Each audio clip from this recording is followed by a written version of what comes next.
Llegando a usted con un mensaje de vida en Cristo, usted sintoniza el programa Vida Renovada, una presentación del Centro Cristiano Casa del Rey en la ciudad de Apopka, Florida, los Estados Unidos.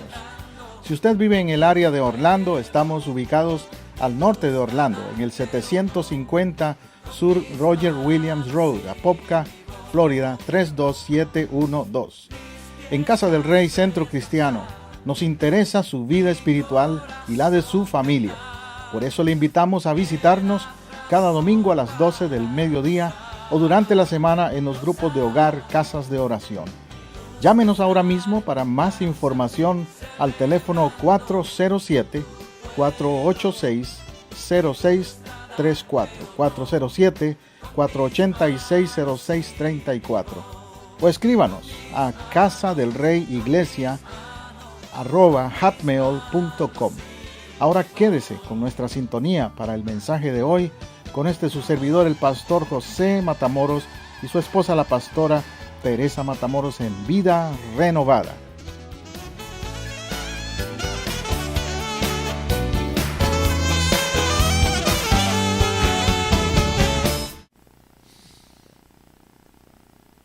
Ir donde estén. Eso es parte del ministerio que está haciendo Jonathan y Ramiro. Ellos están yendo donde ellos están, como en esta foto de ilustración con hermanos Ramiro y este hombre a quien encontraron ahí en Daytona.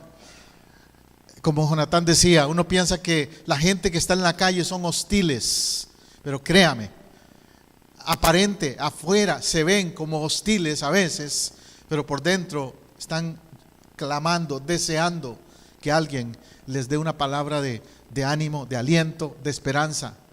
Como este hombre, cuando estaba escuchándolo con Jonathan ayer, vestidos así, con su atuendo de bikers, ¿no? De estos que andan por la calle, que uno dice, esos son locos, esos son drogadictos, o son estos, son el otro. Pero en el fondo están con hambre de Dios también. Sí, Jonathan. Imagínate que nunca nadie se le había acercado a decirle de Dios. Gloria a Dios, porque Ramiro y Jonathan estaban ahí en Daytona, acercándose a gente como él, que nadie nunca se les acerca, tal vez por su apariencia física, quizás. Entre los que estaban ahí me llamó la atención que Jonathan entrevistó junto con Ramiro a dos que si tú los veías en la calle dices, no, esos ni me les acerco. Y resulta que son cristianos que tienen un ministerio de alcanzar a los bikers. Y andaba uno de ellos todo lleno de tatuajes y la barba por aquí larga. Y él contó cómo él estuvo en la prisión muchas veces y Dios lo salvó, lo cambió, lo transformó. Claro, ahora no se puede quitar los tatuajes ni nada de eso, pero es un hombre transformado. Y ahora él va a todos los eventos de bikers que hay, él va para testificarle a los demás motociclistas o bikers que él se encuentra ahí. Ahí está la foto de dos de ellos. Ellos son cristianos, como te digo, se dedican a alcanzar a otros bikers. Y tú los ves y dices, wow, esos dan miedo, no me les acerco quizás. Gloria a Dios, gloria a Dios. Así que ir donde ellos están. Amén. Ir donde ellos están. Ese es mi punto en esta mañana. Te quiero predicar entonces acerca de este tema titulado ¿los estás persiguiendo? Ese es mi tema hoy. ¿Los estás persiguiendo? ¿Usted ha oído a alguien a veces que le haya dicho a usted, me parece que tú me estás persiguiendo? Bueno, le pasa mucho más que todas las mujeres, ¿verdad? A veces, lamentablemente, por hombres por ahí que andan detrás de ellas. ¿Me estás persiguiendo? Pero no sé, cuando uno se encuentra a alguien muy seguido, o alguien te llama muy seguido, o alguien te está buscando todo el tiempo, te estás persiguiendo. El mensaje que llevan Jonathan y Ramiro se titula así: Soul Chasers, perseguidores de almas. Si a ti te preguntara el día de hoy, ¿quién te persiguió a ti? Alguien te debe haber perseguido a ti cuando no eras cristiano, ¿verdad? Yo me pongo a pensar, mirar para atrás, y puedo pensar en 2 o 3 personas que a mí me persiguieron. A mi alma la buscaron. Me acuerdo de una tía, me acuerdo de un amigo también, que me persiguieron espiritualmente hablando. ¿Cuál es el secreto de las iglesias que crecen? Que sus miembros son perseguidores de almas. Las iglesias que crecen no son las iglesias que tienen un lindo edificio, sino una iglesia que se preocupa por salir del lindo edificio a alcanzar a los que no han sido alcanzados, que son perseguidores de almas. Yo he estado en países donde las iglesias que he visitado no tienen las facilidades que ustedes y yo tenemos aquí. Pero me ha impactado que los miembros de esas iglesias cada semana están ganando a alguien para Cristo. Cada semana usted oye a alguien nuevo convirtiéndose. Cada semana inclusive hasta tienen bautismos, porque están bautizando a los que se convirtieron el mes pasado y ahora ya los prepararon y los están bautizando, y la semana que viene hay más bautismos porque vinieron más convertidos, porque los miembros de la iglesia son perseguidores de almas. Salen de las cuatro paredes, hacen el propósito intencional de ganar a otros para Cristo. Y hay que ir donde ellos están. No podemos ganar almas haciendo una gran promoción de publicidad nada más. Mire, yo podría gastar mucho dinero haciendo un tremendo TV spot, un radio spot, una cuña o algo, un promo de televisión bien bonito. Aquí traemos algo para decorar el altar y lo hacemos algo bien atractivo. Y puede que algunas personas vengan a través de eso. Pero en realidad, lo que más va a atraer gente a la iglesia es el contacto personal suyo con alguien más. Es que usted persiga a alguien por ahí y no lo deje tranquilo hasta que lo alcance. Yo tengo, porque no ha muerto, un pastor amigo mío que él decía: hermano, le testifiqué a fulano de tal.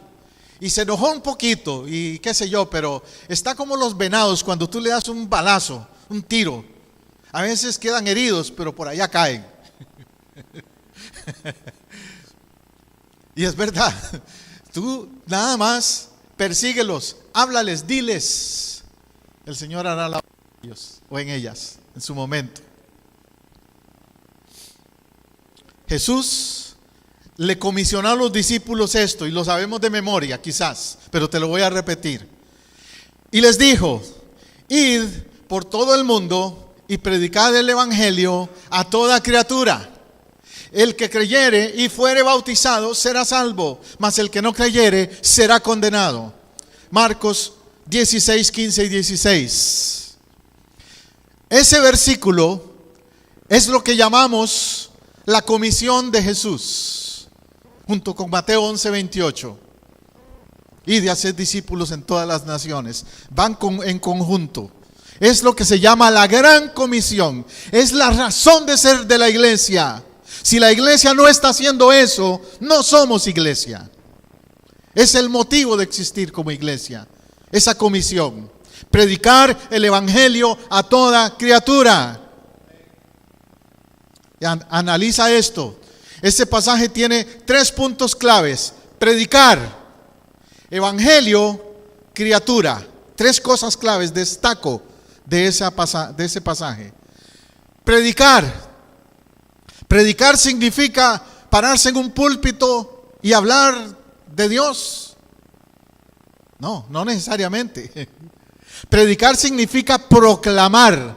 Predicar significa declarar en todo lugar, a tiempo y fuera de tiempo. O sea que no tiene que ser en un púlpito, puede ser en la calle, en la estación de tren, en el supermercado, en el mall, donde sea. Ahí tú predicas. Eso es predicar. ¿Y qué vas a predicar? El evangelio, segundo concepto, el evangelio. Nada más que eso. La gente te va a tratar de desviar, el enemigo te va a tratar de desviar hacia otros temas, pero tu enfoque va a ser el evangelio. ¿Y qué es el evangelio? La buena noticia de Dios, de que Él envió a su Hijo al mundo para salvar al pecador. Ahí ese es el mensaje esencial. No te enfoques, no te desvíes a nada más. Hay tantos temas por ahí que el mundo trata de llevarte por ahí. No tienes que ser un teólogo experto tampoco para hablar del Evangelio, para decirle a otros: te tengo una buena noticia, Cristo murió por ti. Basta con eso. Basta con esa buena noticia que le des. Predicar el Evangelio. Tercer punto, ¿a quién? A toda criatura. ¿Qué implica toda criatura? Que no hay excepción. Que no importa su color de piel. Que no importa si es chino, asiático o anglo, el grupo étnico, no importa. Si es indígena o no es indígena, si es español o es latino, lo que sea. No hay excepción. No importa si es mujer o si es hombre. Jesús se le acercó a una mujer samaritana en una época en que no era correcto eso, supuestamente. No importa si es rico o es pobre, Jesús le habló a ricos y a pobres por igual. No importa si es religioso o no, Jesús le habló a un Nicodemo que era, como decir hoy día, un cardenal de esos que hay por ahí, un líder religioso de gran altura, y Jesús le dijo: tienes que nacer de nuevo.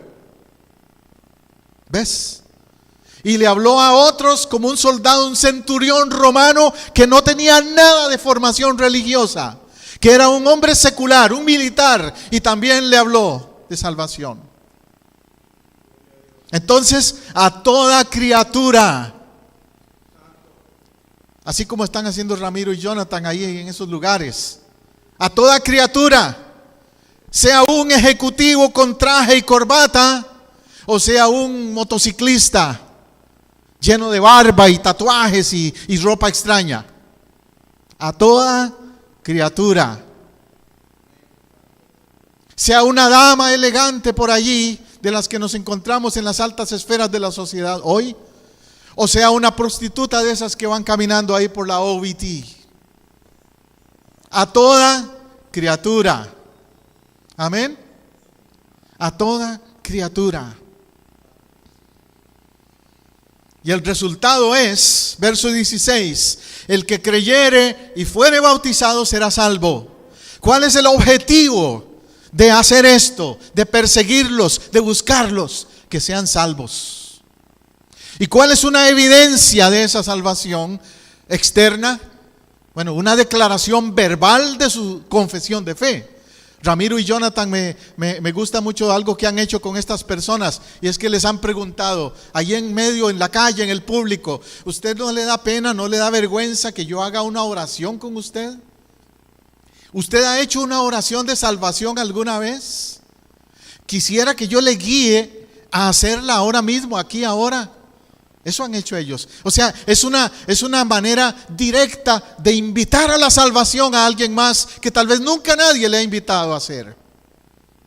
Y quizás estas personas estaban esperando precisamente que alguien un día les dijeran: ¿cómo lo hago? ¿Cómo soy salvo? ¿Cómo invito a Cristo a mi vida? ¿Ves? Pero a veces nosotros decimos: no, cada uno es cada uno, hay que respetar la privacidad de la gente. Aquí vivimos en una cultura así donde nadie se mete con nadie, y es hasta ofensivo quizás en la cultura en que vivimos. Es ofensivo que tú le digas a alguien: ¿quieres ser salvo? ¿Quién eres tú para decirme algo así? ¿Ves? Hay barreras que anticipamos. No, yo ya soy salvo, o ya tengo mi religión, o etcétera. Y igual que la mujer samaritana que le dijo a Jesús: mira, mis padres adoraron en este monte desde hace tiempo. El obstáculo de la religión. Otros te van a poner otra clase de argumentos y de excusas, como lo que mencionó Jonathan, que algunos te van a decir: es que yo tengo este estilo de vida y no me aceptan. Pero la invitación tenemos que hacerla a todos por igual. Amén. Y el que creyere será salvo, y el que no creyere será condenado. Es decir, una vez que tú le invitas a alguien a recibir la salvación en Cristo y esa persona rechaza esa salvación, El problema no es tuyo, es de él o de ella. Pero tu parte y mi parte es hacer la invitación.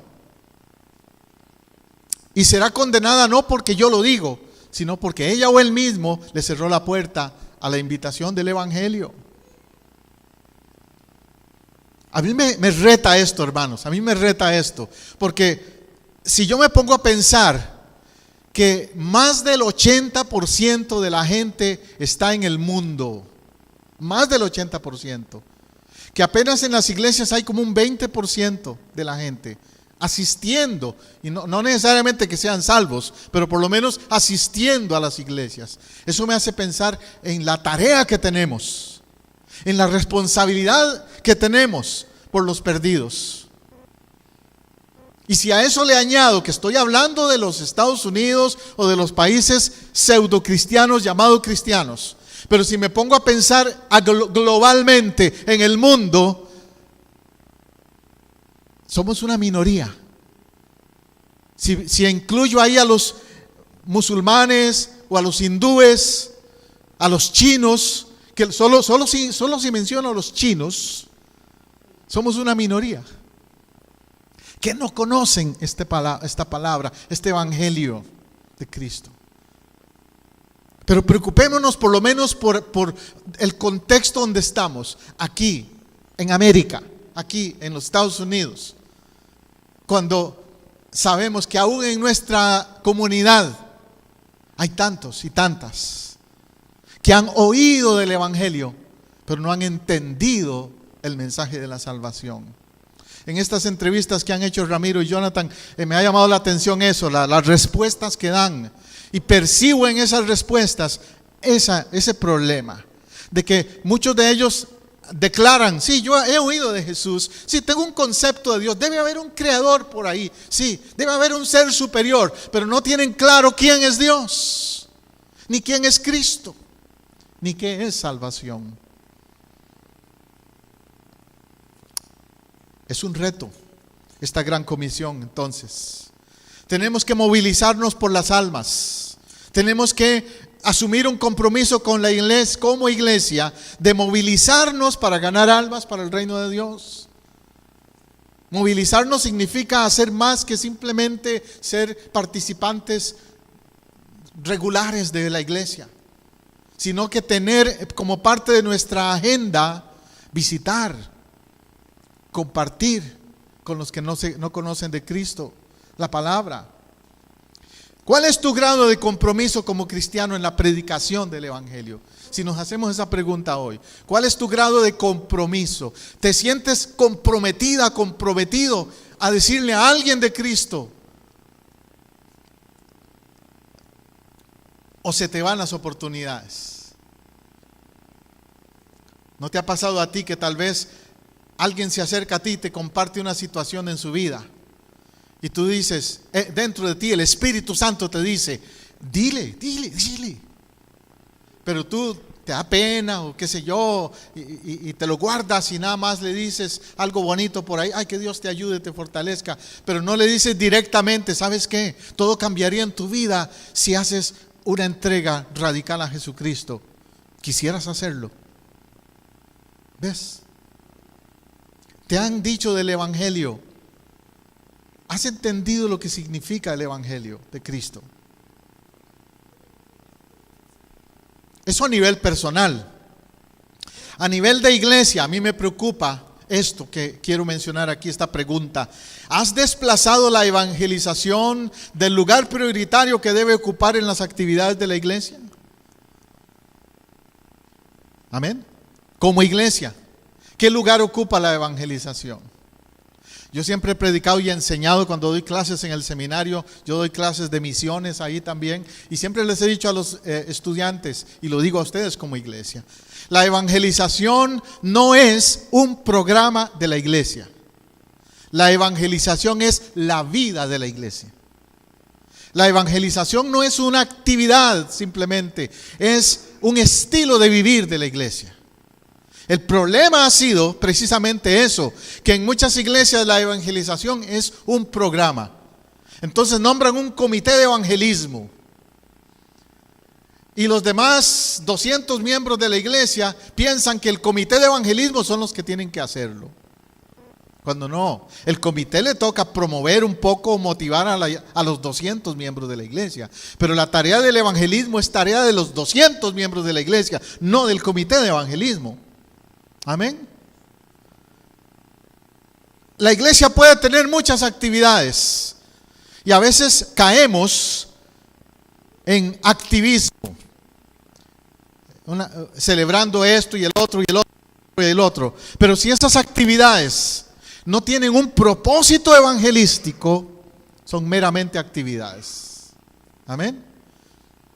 No estoy en contra de que hagamos actividades como iglesia, pero que esas actividades tengan un objetivo claro, que no es entretener a nadie, no es hacerle sentir a nadie pasar un rato bonito aquí, comiendo juntos o con un concierto o lo que sea, sino que de eso resulte salvación de alguien, que de eso resulte restauración de una familia, que de eso resulte cambio en la vida de alguien. Eso es el objetivo de la evangelización correcta. Y Jesús nos encargó eso. Ahí tengo una imagen que representa a un Jesús que se fue a la playa a buscar a Andrés y a Pedro y a estos discípulos. Jesús, cuando comenzó su ministerio, lo hizo en esa manera, yendo a buscarlos a ellos. Se fue a la playa donde estaban los pescadores a decirles: vengan, los haré pescadores de hombres. E invitó a aquel rudo Pedro, que seguro no iba ni al templo, porque era un pescador que se la pasaba metido todo el tiempo ahí en el mar, dedicado solamente a su negocio y no estaba interesado en religión.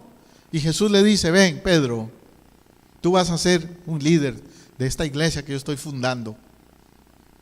Y empezó a llamar a otro y a otro, pero los buscó no en una sinagoga, no en el templo. Jesús no dijo: voy a buscar a mis 12 discípulos ahí dentro de esos fariseos y escribas que ya saben tanto de la ley. No, Jesús sabía que esos eran religiosos quemados que no le iban a ayudar a fundar el reino o a establecer el reino. Jesús buscó a los que menos la gente se imaginaba que iba a usar. Y créeme, ahí en la calle hay muchos ahora y muchas que tú y yo no nos imaginamos el potencial que tienen para el reino de Dios. Hay muchos que en este momento están por allá afuera haciendo cosas malas, pero que si los ganamos para Cristo, así como se han dedicado a las cosas malas, se van a dedicar al reino de Dios. He escuchado entrevistas de hombres que eran traficantes de drogas, mujeres que eran mujeres fáciles, prostitutas, o si no eran eso, por lo menos eran mujeres rencorosas y mal habladas y que tenían mal estilo de vivir también. Y ahora están ganando a mujeres para Cristo, haciendo lo opuesto a lo que hacían totalmente antes. Pero alguien les buscó y les alcanzó, alguien les persiguió. 2 Corintios 5:19 dice que Dios estaba en Cristo, reconciliando consigo al mundo, no tomándoles en cuenta a los hombres sus pecados, y nos encargó a nosotros la palabra de la reconciliación. Analiza eso. Dios estaba en Cristo. ¿Para qué? ¿Para qué vino Cristo? ¿A fundar una nueva religión? No, a reconciliarnos con Dios. Y además dice, no tomándoles en cuenta. Él vino a decirle a la humanidad: hasta aquí ustedes la han regado, la han hecho mal, han fracasado, pero yo borro todo eso, tiro al fondo del mar sus rebeliones, y desde hoy en adelante empieza cuenta nueva. ¿Cuántos hay por allá afuera en la calle que piensan que para ellos o ellas no hay más chance, no hay más oportunidad de empezar de nuevo? Y el mensaje del evangelio es decirle a alguien: ¿sabes qué? Hay chance, hay oportunidad. La iglesia es un lugar y Dios es un Dios de no solo uno, ni segundo, hasta terceros chances de comenzar de nuevo y de hacerlo diferente. Sí, has pasado por 3 divorcios hasta ahora, me has dicho, sí, ok, pero Dios puede cambiar tu vida de ahora en adelante y que tu próxima relación sea diferente. Sí, has estado adicto o adicta al alcohol, a las drogas y ya nadie te cree, ya todos dicen no, ese o esa, olvídate, es un mentiroso, un manipulador y nadie le cree ya. Pero Dios te puede hacer una nueva criatura, una nueva persona. Hay tantos ejemplos que te puedo dar de no tomándoles en cuenta, como dice aquí. Y en tercer principio de ese pasaje, nos encargó a nosotros. Diga, nos encargó a nosotros. Asuma esa responsabilidad conmigo hoy. Nos encargó a nosotros, a ti y a mí, la palabra de la reconciliación. ¡Qué privilegio! Que Dios te encargó a ti y a mí eso. Ahí no dice se le encargó a los pastores nada más. No, nos encargó a nosotros, plural, la iglesia. Esa palabra de reconciliación. Amén. Por lo tanto, el evangelismo no se evita, se busca y se persigue al perdido. Esto del evangelismo no es una opción, no es un choice como dicen. No es que Dios le dice a la iglesia, mira, algunos que lo sientan, que les den ganas, salgan y evangelicen. No, Él nos llama a todos a hacerlo. No se evita. Yo no evito encontrarme con alguien, todo lo contrario. Cada mañana yo debo levantarme y decir, Señor, hoy pon en mi camino a alguien a quien yo le pueda hablar de ti.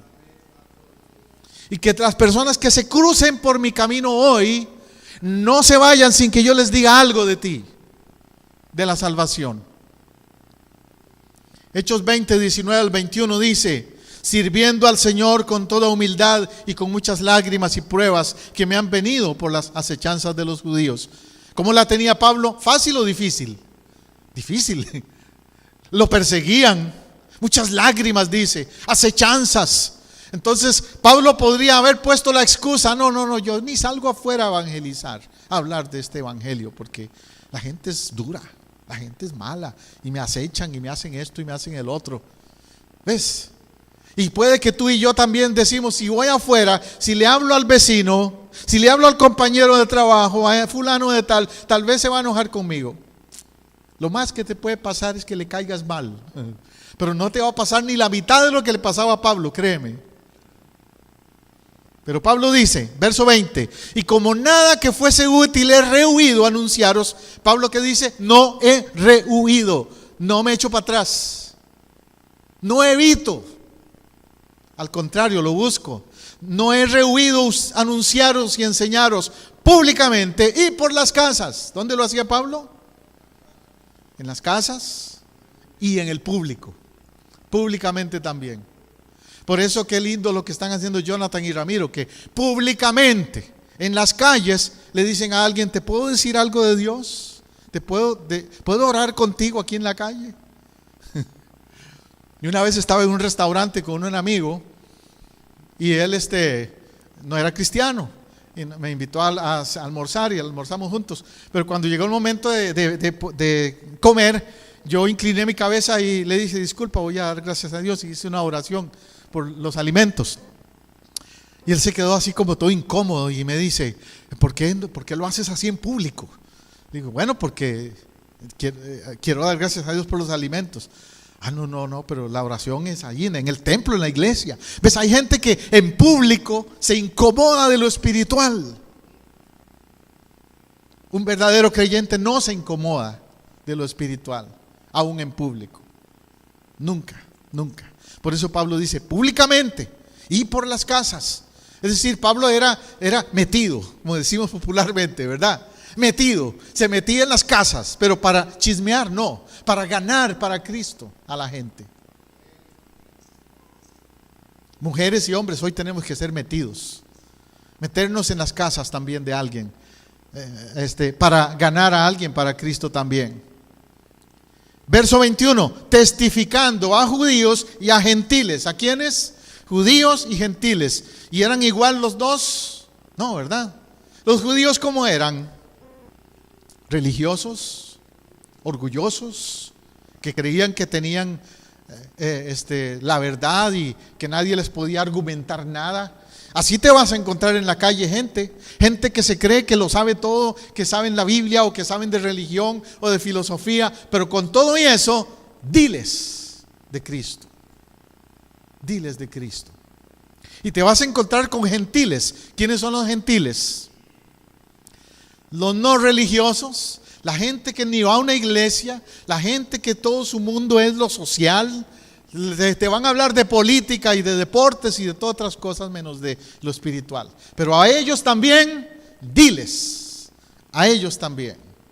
Sean seculares o religiosos, diles de quién es Cristo y del Evangelio. Testifícales. Tú puedes decirle, mira, ¿sabes qué? Yo era así, era así. Esto era yo, esto era mi vida. Y pasó esto en mi vida, Cristo me cambió. Sí, entiendo que eres religioso o que no crees en religión, pero déjame compartirte lo que pasó en mi vida. Y dice, testificándoles acerca del arrepentimiento para con Dios y de la fe en nuestro Señor Jesucristo. El mensaje era simple. Testificarles de el arrepentimiento y de la fe. Arrepentimiento, recuerde que significa un cambio de vida, no es religión. Porque muchos te van a decir, es que lo que tú quieres es que yo cambie de religión. Yo les he dicho miles de veces, no me interesa cambiarte de religión si tu vida no cambia. Arrepentimiento en el griego es metanoia. La palabra griega para arrepentimiento es metanoia. Y metanoia en griego quiere decir un cambio radical, una vuelta en U, un devolverse de la ruta que uno llevaba y devolverse totalmente al camino opuesto. Metanoia, transformación. Eso es evangelismo. ¿Y cuál es tu método? ¿Cuál es el mejor método de evangelismo? En esto, a través de los años, como cristiano, yo he oído de muchos métodos. Y he oído de seminarios, de talleres que hablan de métodos de evangelismo.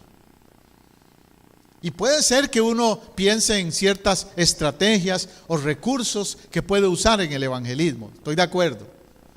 Pero el método se resume en algo muy simple. El método es personal. El evangelismo tiene que ser personal. El llamamiento más grande de un cristiano es de uno a uno, de persona a persona, dejarle saber a otro acerca de Cristo. El mayor peligro para la evangelización estriba en que estamos volcados en los medios tecnológicos que tenemos a la mano y a veces hemos dejado de lado ese método tradicional, personal y cercano. Está bien, use los métodos tecnológicos, pero acompáñelos con el trato personal. Es decir, usemos la televisión, usemos la radio, usemos el internet, usemos las redes sociales. Use su celular y envíele miles de mensajes de texto por ahí a todos sus conocidos, si quiere. Pero lo que más les va a impactar a ellos, ¿sabe qué es? Que usted, en lugar de un text message, un día lo llame personalmente, le hable, que oiga su voz y le diga, ¿sabes qué? Me has hecho falta verte, ¿dónde estás? ¿Qué has hecho? ¿Cómo está tu vida? Y oro por ti, por tu casa. Te aseguro que eso le va a hacer más impacto que simplemente la tecnología. Visites, que te hagas, le hagas sentir que le tienes importancia a su vida, a esa persona. Y una vez los reté a ustedes, no sé si se acuerdan, un tiempo atrás, a hacer una lista. Y les dije, empiecen con 7, porque el 7 es el número de Dios. Empiecen con 7, pero añadan más. Pero hagan una lista de por lo menos 7 personas. Y empiecen a hacer esto que estamos predicando hoy, a perseguirlos, a buscarlos, a llamarlos, a dejarles saber que ustedes tienen interés en su vida espiritual. De esos 7, te aseguro que por lo menos 3, mínimo 3 de esos 7 van a reaccionar y van un día a venir a las cosas de Dios. Porque eso es así. Tú siembras y la palabra de Dios no vuelve vacía. Ella da fruto siempre. Amén. Déjame darte 7 razones por las cuales debemos reavivar el evangelismo masivo y personalizado. 7 razones. ¿Por qué hablar de evangelismo masivo y personalizado? Y nota que estoy hablándote de 2 maneras de hacerlo. El evangelismo masivo, ¿cuál es? Bueno, lo que hacemos en el internet, en la radio, en la televisión, eso es evangelismo masivo. Las cruzadas, las campañas en estadios, Todo eso es evangelismo masivo. Y gracias a Dios por los que lo hacen. Yo respeto eso. Yo soy un creyente de eso. Yo me convertí por un programa de radio. Mi esposa se convirtió por la predicación de Luis Palau, un evangelista que vino a mi país y hizo una campaña en un lugar allí, en una plaza de toros. Soy creyente del evangelismo masivo, pero también soy creyente de ese contacto personal, de ese alguien que se acerca a ti, que tal vez, como mencionamos antes de este hombre ahí en Daytona, nadie nunca se había acercado a él. Entonces, 7 razones. Número 1, porque Jesucristo evangelizó. Simple y llanamente, porque Él lo hizo, porque Él dio el ejemplo, porque Jesús, desde que puso sus pies en esta tierra, declaró para qué venía. Dice Lucas 4:18, yo he venido, el Espíritu de Dios está sobre mí, me ha ungido para dar buenas nuevas a los pobres, sanar a los quebrantados. Él empezó a caminar entre nosotros con ese mensaje y ese testimonio. Y todo aquel que se encontró con Jesús tuvo que oír del reino de Dios y del mensaje de salvación. A aquel hombre Zaqueo le dice, bájate de ese árbol, voy a ir a tu casa. Y cuando Zaqueo se convierte, le dice, hoy ha venido la salvación a esta casa. Y a otro endemoniado por ahí lo sana y lo libera y le dice, vete a los tuyos y cuéntales lo que Dios ha hecho contigo. ¿Ves? Jesús evangelizó y motivó a la gente a hacer lo mismo. 2, porque cada día crece el número de personas sin Cristo, la mies es mucha. ¿Por qué sabemos que cada día crecen más los que están sin Cristo? Porque nacen más seres humanos que los que mueren, ¿sabes? Y especialmente hoy día con los métodos que hay de preservar más la vida que en el pasado, hoy día nacen más que los que mueren. Pero esos que nacen necesitan oír del Evangelio. Y porque sabemos que se siguen multiplicando en áreas donde no ha llegado el Evangelio. En misiones, cuando doy clases de misiones en el seminario, hablamos de un concepto que se llama la ventana 1040. No sé si han oído de ese concepto, la ventana 1040. Ahora ya no es la 1040, ya la cambiaron. Ahora es la ventana 4080. ¿Sabes por qué la cambiaron de 1040 a 4080?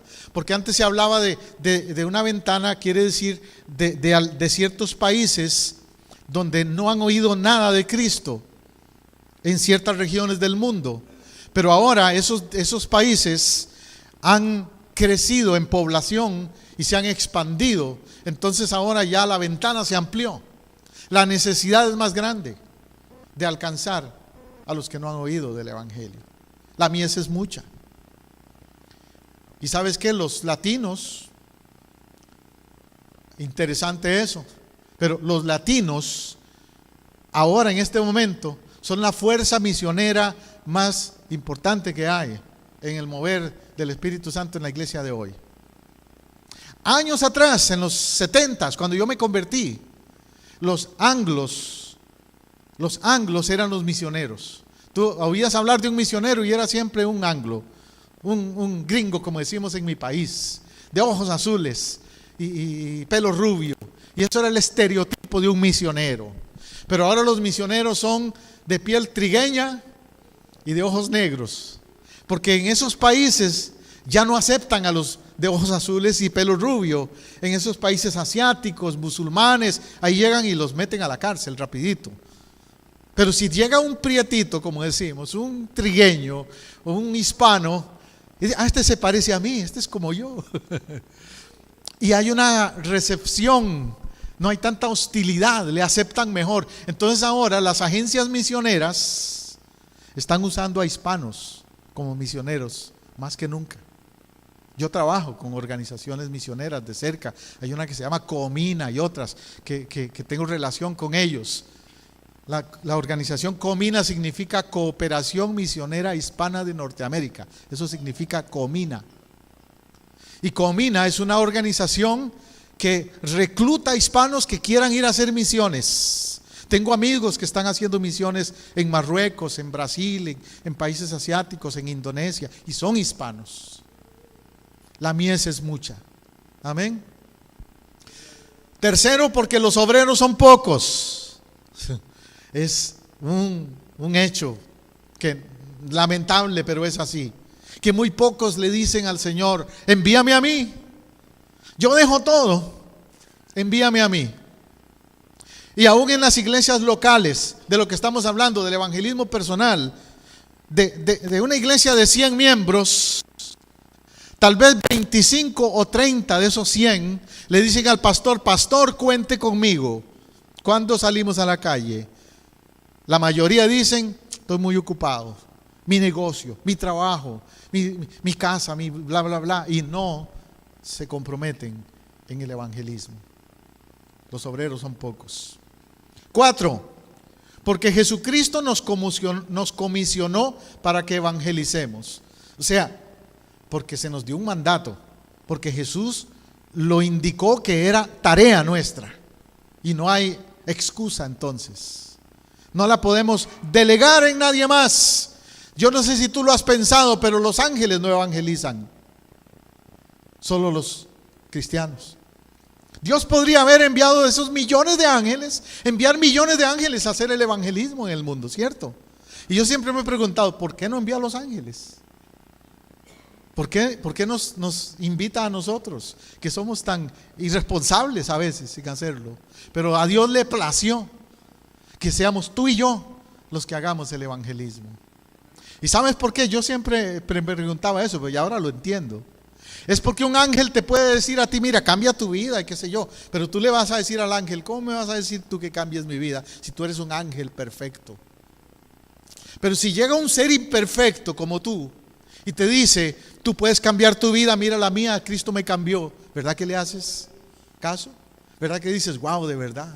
No me lo dijo un ángel, me lo dijo uno que yo lo conocía como era antes y cambió. Hay oportunidad.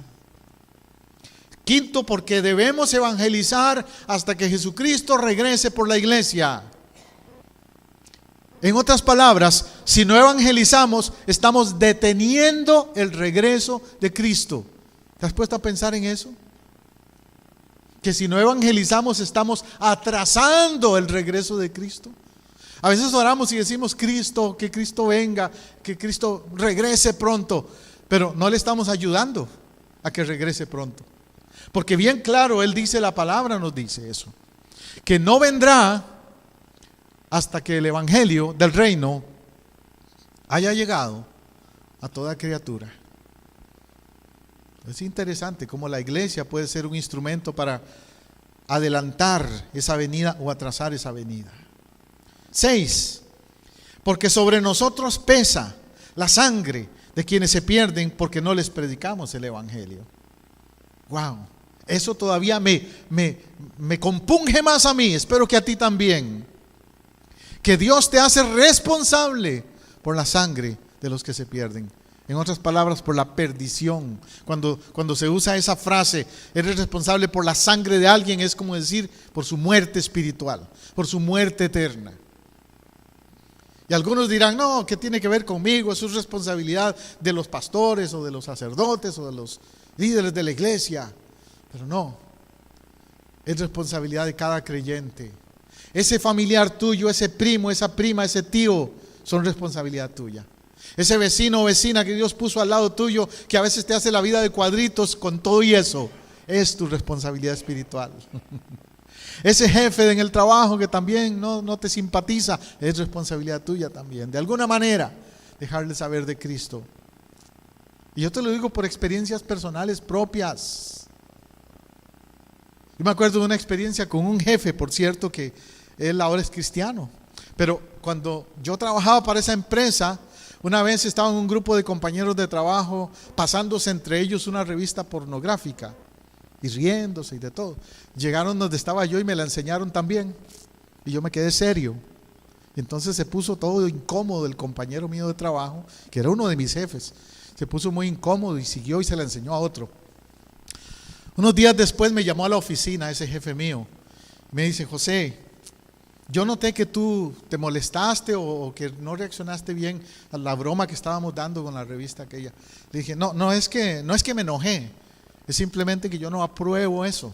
Para mí la mujer es un ser especial que Dios puso para ser nuestra compañera, no un objeto sexual. Y le empecé a hablar así, a explicarle mi posición. Para hacerte la historia corta, un día me volvió a llamar a la oficina y me dice: José, cierra la puerta. Pensé que me iba a despedir. Cuando un jefe te dice: cierra la puerta, tengo que hablar contigo. Pero me dice: José, es que quiero hablarte algo privado, personal. Estoy pasando esto y esto con mi esposa, con mi familia, y te pido que ores por mí. ¿Puedes hacer una oración por mí? ¿Ves? y esas experiencias me ayudaron a entender de que uno, como cristiano, es responsable. Que no puedo, yo podría haber actuado de otra manera. Yo podría haber dicho: es mi jefe, no, tengo que reírle el chistecito. No, pero no puedo poner, o como te dijera, comprometer mis convicciones, mi ética como creyente. Y en este tiempo no era ni pastor, era simplemente un cristiano convertido al Señor. Por eso somos responsables también. Por cada persona que Dios pone en nuestro camino, ¿qué actitud le mostramos? ¿Le mostramos que somos religiosos o gente comprometida con Cristo? Por ahí empieza el evangelismo. 7. Porque evangelizar arroja satisfactorios resultados para la iglesia. Amén. Siempre que la iglesia evangeliza, hay nuevas almas. Hay gente nueva en la iglesia. Nosotros tenemos muchas bancas vacías por aquí, ¿sabe? Pero yo creo que si tomamos cada uno en serio el compromiso de evangelizar, muchas de estas bancas vacías no van a estar vacías el año que viene. Ahora, si ustedes siguen esperando que el pastor Matamoros llene todas estas bancas, que los pastores José y Teresa llenen estas bancas, puede que pase otro año y todavía hayan más vacías. Porque no depende solo de nosotros, depende de cada uno de ustedes junto con nosotros el evangelizar. Los escenarios de evangelismo. ¿Dónde sucede el evangelismo? ¿Son escenarios especiales o naturales?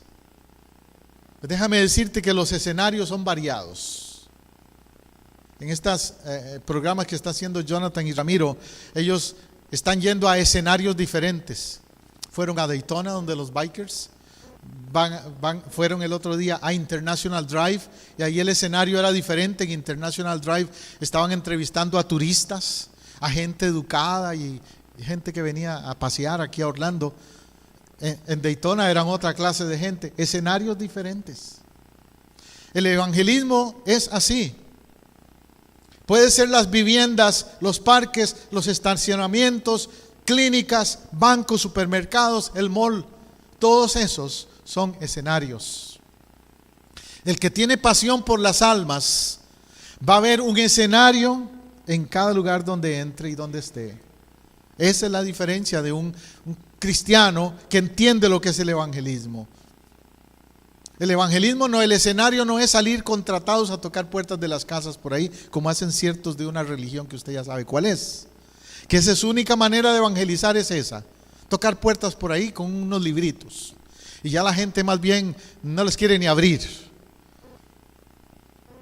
Pero si espontáneamente, en cada lugar donde andemos, aprovechamos las oportunidades de decirle a alguien de Cristo, déjeme decirle que esas personas, tarde o temprano, van a reaccionar a ese mensaje. Las multitudes de hombres y mujeres que se pierden no han entrado en el templo y por supuesto no tienen interés de entrar en él. Hay que alcanzarlos. La mayoría de la gente no va a entrar al templo así nomás. Lamentablemente, si usted le hace una encuesta a mucha gente y le pregunta cuántas veces ha ido a la iglesia, muchos te van a decir: mire, yo a la iglesia fui a la boda de mi primo, al funeral de mi tío y nada más. O sea, van cuando hay un evento así, un funeral, una boda, pero no son lo que le llaman en inglés church goers, gente que va a la iglesia muy seguido. La mayoría.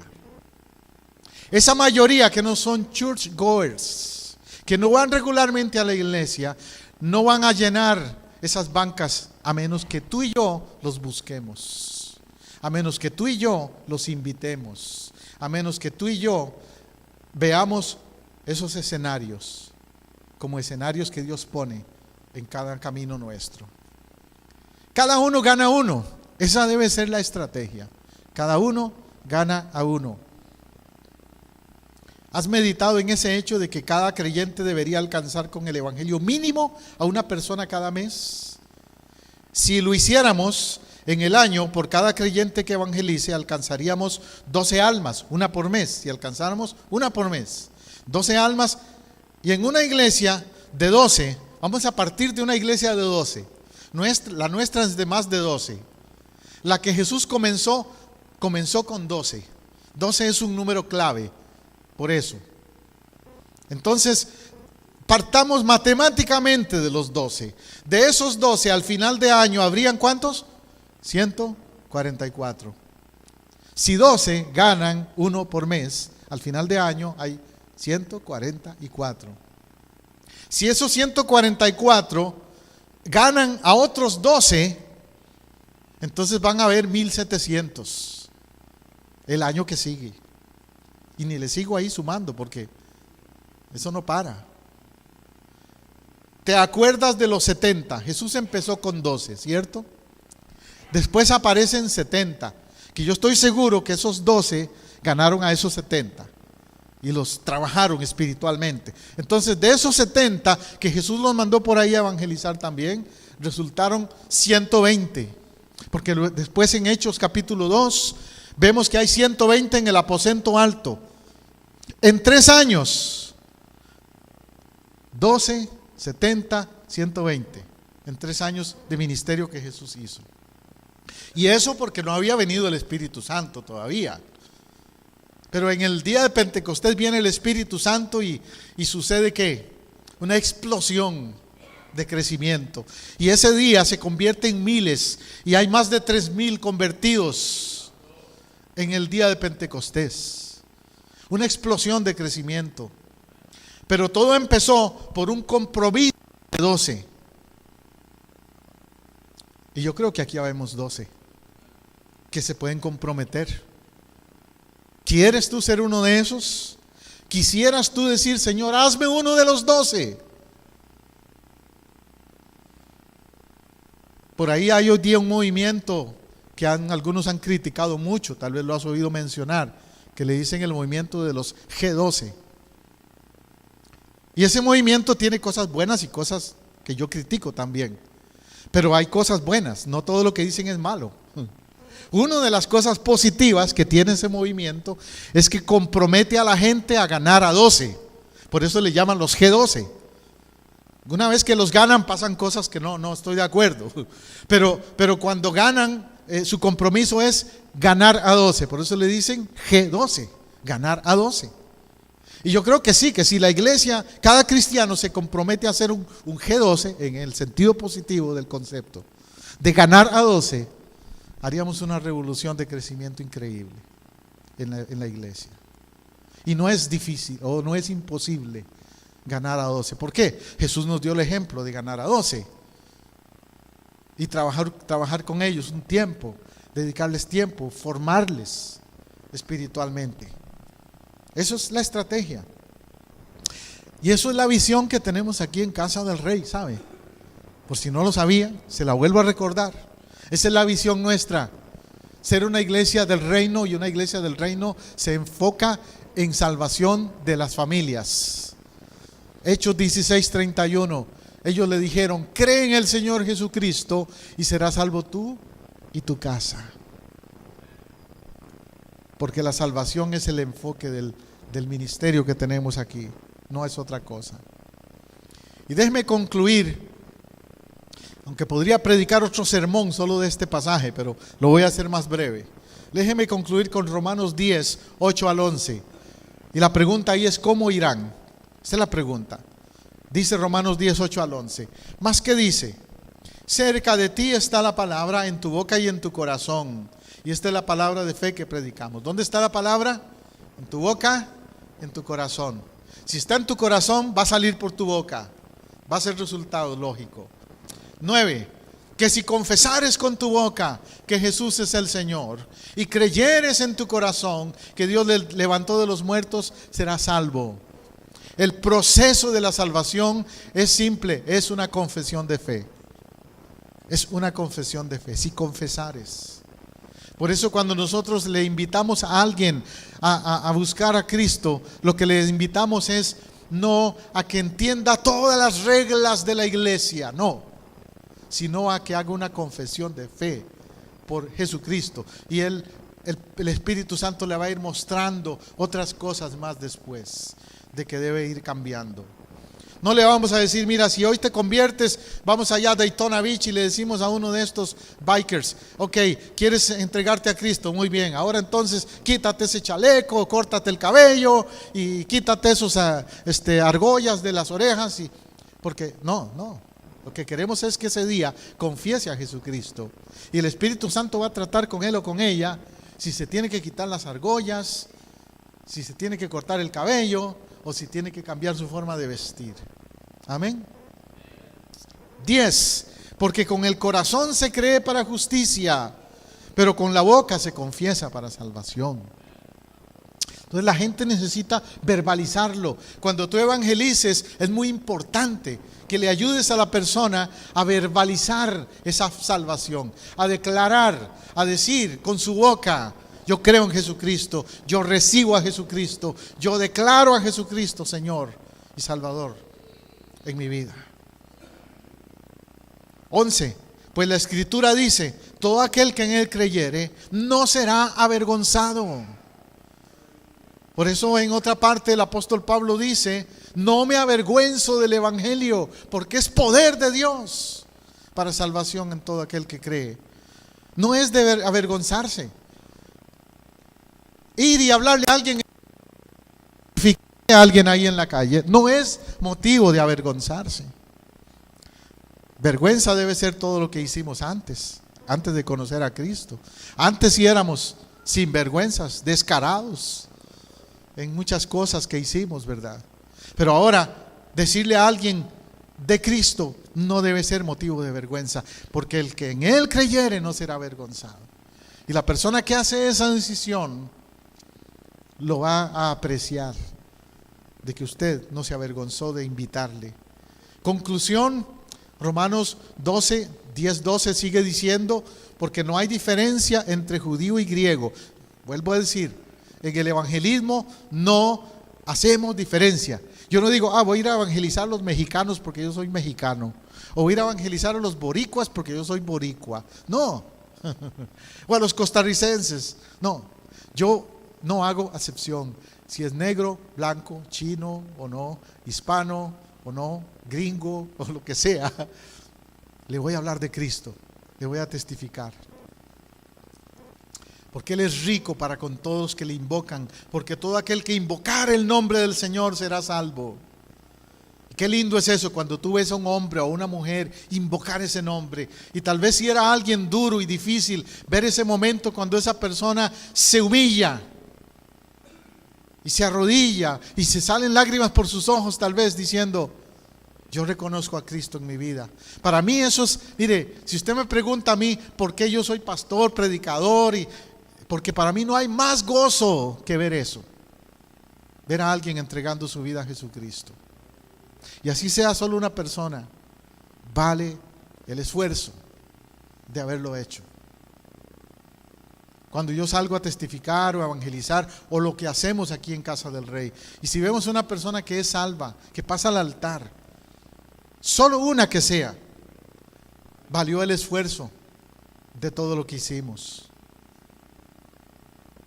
Ahora, verso 15, 14 y 15. ¿Cómo pues invocarán en aquel a quien no han creído? ¿Cómo creerán en aquel de quien no han oído? ¿Y cómo irán sin haber quien les predique? En otras palabras, la pregunta es: se necesitan gente, no los ángeles, como dije antes, gente, seres humanos como tú y yo, que les vayan a decir, que les vayan a hablar. ¿Y cómo predicarán si no fueren enviados?